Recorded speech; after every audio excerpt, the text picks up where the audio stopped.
a dark side of YouTube that we aren't supposed to see. You'd probably expect YouTube to be an innocent platform for kids to watch their favorite videos, but underneath the surface, there's a twisted side you don't get to see on your front page.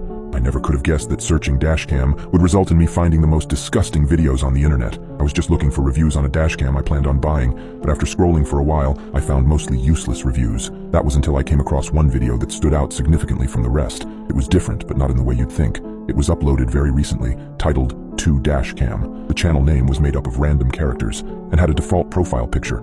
I knew it wouldn't help my search for a review, but my curiosity got the better of me. I clicked it, not knowing this would be the biggest mistake I'd ever make. The general scene was of a young child sitting behind a rectangular table with nothing behind him except a door. He sat there completely silent for almost a minute before giving a shy greeting. He went on to explain details about a dashcam, but with very vague descriptions. It has a good screen, it's very strong, it'll last a long time. I was kind of freaked out, not exactly the type of review video I was expecting.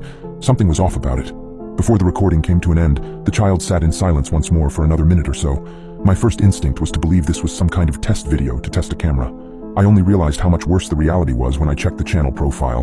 Clicking on the profile itself didn't reveal much. The About Me section and banner were completely empty.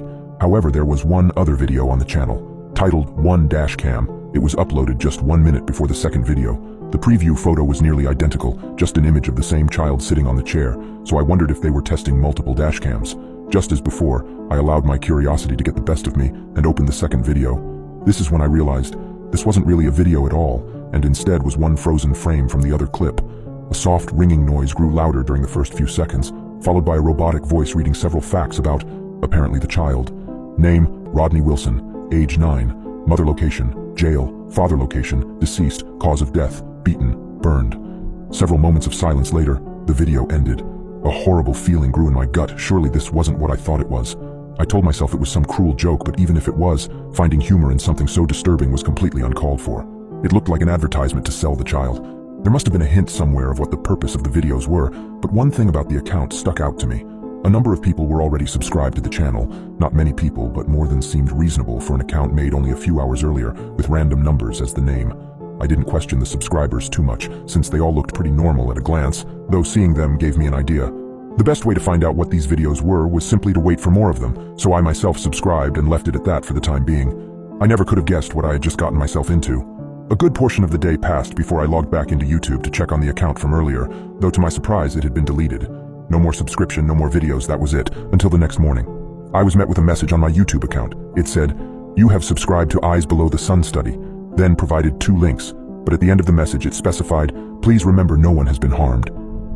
Due to the sender of the message being from another account of mixed numbers, I knew this must have come from the person behind the other profile, or at least someone connected to that person. This was the first time I considered that maybe some kind of study was being conducted, but I had to wonder who the subjects were, the people in the videos, or the viewers. Whatever the case, I had told myself I'd wait for more videos, and here they were, so I checked them both out. Each one mimicked the general layout of the videos before. One was of another child sitting in the same empty room, vaguely reviewing some kind of electronic. The other was once again a screenshot of the first, with a robotic voice reading information about the child. Name, Richard Brown, age, 12, mother location, deceased, father location, unknown, cause of death, strangulation. Some hours later, the account was once again deleted. For several days, there seemed to be a clear formula at play. I'd be sent a message from a new account with 2 videos. One link would be of a child reviewing something, and the other would be a screenshot of the review video and information about the reviewer.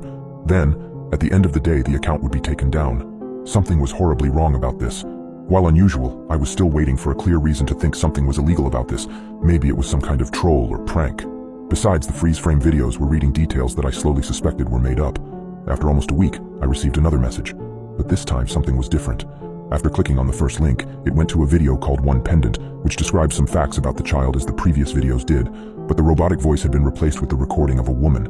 It read, "The child's name is Jessica. She's 7 years old and both of her parents are at unknown locations. Due to her refusal to follow procedures, appropriate action will be taken." Odd. What does appropriate action mean? I clicked the next link and saw the usual setup of a child, presumably Jessica, sitting at a table. She began describing a pendant in a vague manner, which was no surprise. However, in the middle of her description, she suddenly stopped and began to weep. A woman standing out of view calmly asked the girl to keep her eyes on the camera, but she continued to cry for a while before asking, "What did you do to my mom?" While the second person in the room wasn't visible, I could guess she began moving around since the video started shaking. Suddenly, the camera was pushed to the side, exposing a door to the bathroom. The woman then revealed herself by entering the now visible second room, taking a moment to shuffle through a cabinet before returning with a pair of scissors and a knife. I wasn't able to get a good look at the person, but a large wound on her face was impossible to miss. It started at the corner of her mouth and carved halfway to her ear. The video then ended. This must have set off some kind of chain reaction, because the next 2 or 3 days had children who were all acting strange. They'd try to describe whatever product they were assigned to, while fighting back tears and glancing at something in the corner of the room out of view. I didn't know what to do. It's not like I could call the police. There was nothing illegal going on that I could see. Until I received the next link. There was only one link that day to something called Zero Eyes. But what could it be? I opened the video and was met with an empty room. Apparently the host hadn't been seated yet. Intense commotion could be heard outside, in the form of footsteps stomping down the hallway towards the door and muffled screaming, apparently from a kid. When the door opened, a man burst through holding a child in his arms. Tape had been put over the boy's mouth, and his arms were tied behind his back. After kicking the door shut with his foot, the man practically threw the child onto the table with so much force that the camera fell over. The scene had changed from the usual table to the corner of the room where the previous children had been uncomfortably glancing at. Laying on the floor naked was the girl from the pendant video, motionless, with wounds covering her entire body. Dried blood streamed down from her eyelids that had been savagely cut or ripped off. While she'd clearly been there for several days, her eyes very slightly vibrated. The child was dying, but still alive. Suddenly, text on a black screen popped up with the words, "Do not be alarmed," for several moments before the video ended. This was the last straw. I wrote down the numbers of the account and the video name before rushing out of my house to the local police station. I can only imagine how frantic I looked when I got there. Even trying to speak was challenging, and it didn't help that the officers impatiently demanded I calm down. Eventually, however, I managed to tell them what I had seen, and they requested I sit tight while they checked out the video themselves right there. Maybe 15 minutes passed before the officers returned to me. Unfortunately, I didn't get there fast enough. The account and video had already been deleted. I didn't lose hope, however, because I knew I'd get another video the next day, so I promised to return when the proof of this nightmare arrived. That night, I didn't sleep well, since the mental image of the mutilated girl was stuck in my brain. I couldn't check my messages on YouTube fast enough when I awoke, and what I found was the following. "Hello. You have been unsubscribed to Eyes Below the Sun study. Link 1. Please remember no one was harmed." Upon clicking the link, I gasped at the title of the video. It was a 0 immediately followed by my YouTube username. With a terrible sinking feeling in my stomach, I sat back and watched the scene play. What followed was the regular room with no one visible once again. However, someone standing behind the camera slowly walked into view and positioned herself exactly where the children had sat. I recognized this woman as the one from the one pendant video, the woman with the facial wound. She glared into the camera for a moment before saying, "I'm sorry you didn't understand what I set out to do, but it's not my responsibility to stop your imagination from forcing conclusions. I have made a point of telling all families that no one was hurt, and that is the truth. Bodily pain is an illusion. I'm not responsible for your understanding or lack of understanding of this basic concept." The woman then walked back to the camera and shut it off, ending the video. This was the last I heard of anything relating to these series of events. I did make an attempt to return to the police that day with the video directed at me, but it had been deleted before I got to the station.